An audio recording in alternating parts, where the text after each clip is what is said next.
আমার প্রিয় বন্ধুরা, তোমরা সবাই কেমন আছো? খুব ভালো আছো তো? আজকে আমি তোমাদের জন্য নিয়ে এসেছি আবার একটা খুব ভালো কবিতা। কবিতার নাম দিন ফুরোলে। লিখেছেন কবি, প্রাবন্ধিক, সমালোচক শঙ্খ ঘোষ। এই বিশিষ্ট কবির অসাধারণ একটি কবিতা দিন ফুরোলে। দিন ফুরোলে কথাটার মধ্যেই কিন্তু রয়েছে যে কবি কোন সময়ের কথা বলতে চাইছেন। দিন ফুরোলে মানে জানো, বেলা শেষ হয়ে যাচ্ছে। এই কবিতাটা হলো আসলে বেলা শেষের কবিতা। এই বেলা শেষের কবিতাকে নিয়েই, বেলা শেষের ঘটনাটাকে নিয়েই কবি লিখেছেন দিন ফুরোলে কবিতাটি। দিন ফুরোয় যখন, তখন এই যে তোমরা যারা খেলতে যাও মাঠে, তাদের কেমন লাগে? ভাল লাগে? দুচ্ছাই, একটু ভাল লাগে না। মনে হয় আবার ঘরে ফিরে আসতে হবে, আবার মা বাবার বকুনি খেতে হবে, আর ওই মন খারাপ করা গর্তে ঢুকতে ইচ্ছেই করে না, তাই না? তাই কবি দেখি তো কি লিখেছে। কবি কি তোমাদের মনের কথা বুঝতে পেরেছেন? দেখাই যাক। তাই এখন আমি তোমাদের শোনাবো দিন ফুরোলে। সূর্যি নাকি সত্যি নিজের ইচ্ছে ডুব দিয়েছে। সন্ধে হলো, দুধ ছাই। আকাশ জুড়ে এক্ষুনি এক ঈশ্বর চমকে দেবেন লক্ষ রঙের দৃশ্যে। লক্ষ বা তা হতেও পারে 100। কেই বা খুলে দেখছে রঙের বাক্স। আমরা কি আর দেখতে পাবো ভাবছো? বাপ মায়েরা যাবেই তবে মুচ্ছ। পাখির শাড়ি যেমন ধানের গুচ্ছে আধার ফেলে ঘরের দিকে উঠছে, তেমনি এবার ফিরতে হবে সত্যি নিজের মন খারাপের গর্তে। বলবে বাবা, এইটুকু সব বাচ্চা দিন ফুরোলেও মাঠ ছাড়ে না। আচ্ছা, মা বলবে, ঠ্যাং দুটো কি কুৎসিত, এক গঙ্গা জল দিয়ে তাই ধুচ্ছি। এই হলো দিন ফুরোলে কবিতাটি। এবার বলি কবিতায় আসলে কবি কি বলতে চেয়েছেন। প্রথমেই বলেছি এটা আসলে একটা বেলা শেষের কবিতা। দিন ফুরিয়ে যাচ্ছে, ছোট ছোট ছেলে মেয়ে যারা মাঠে খেলছে, তারা হঠাৎ করে দেখছে, এ বাবা, এ তো সূর্য তো একেবারেই ডুবে যাচ্ছে।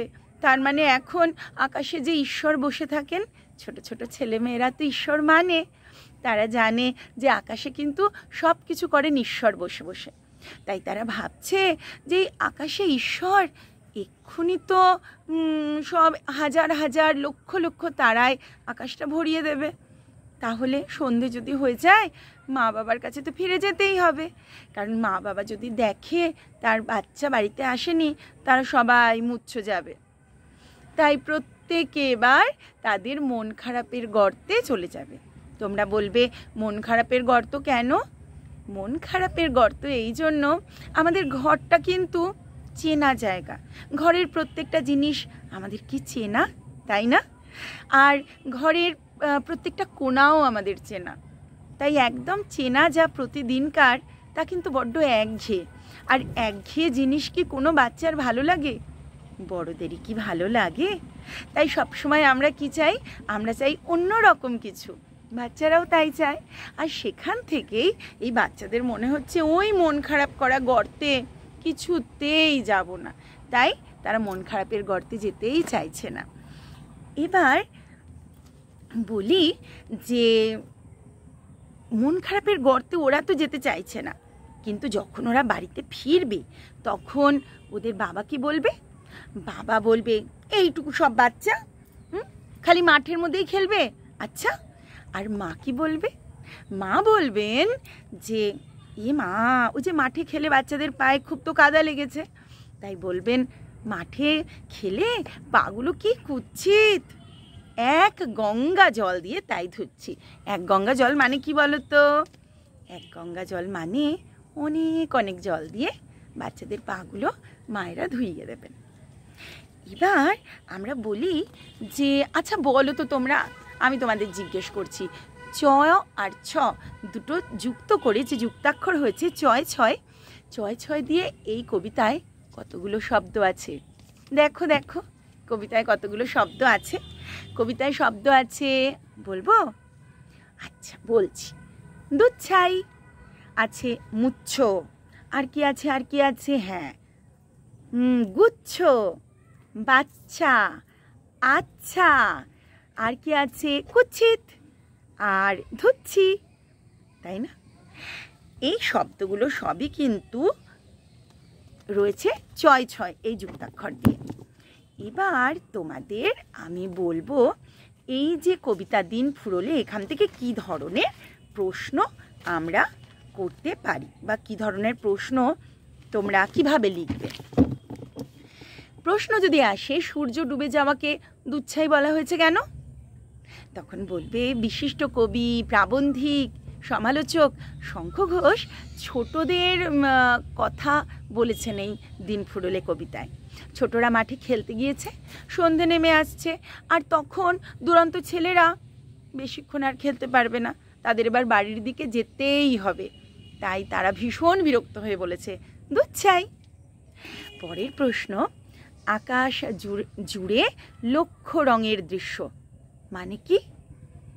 মানে হলো এই যে সূর্য ডুবে যাচ্ছে, যে আমার পিছনেও দেখো আকাশটা কিন্তু এখন সূর্য ডোবার আকাশ, মেঘটা কীরকম হয়ে আছে। তাহলে এই যে সূর্য ডুবে যাচ্ছে এরপরে কি হবে? আকাশ জুড়ে লক্ষ লক্ষ তারা ফুটে উঠবে, তাই না?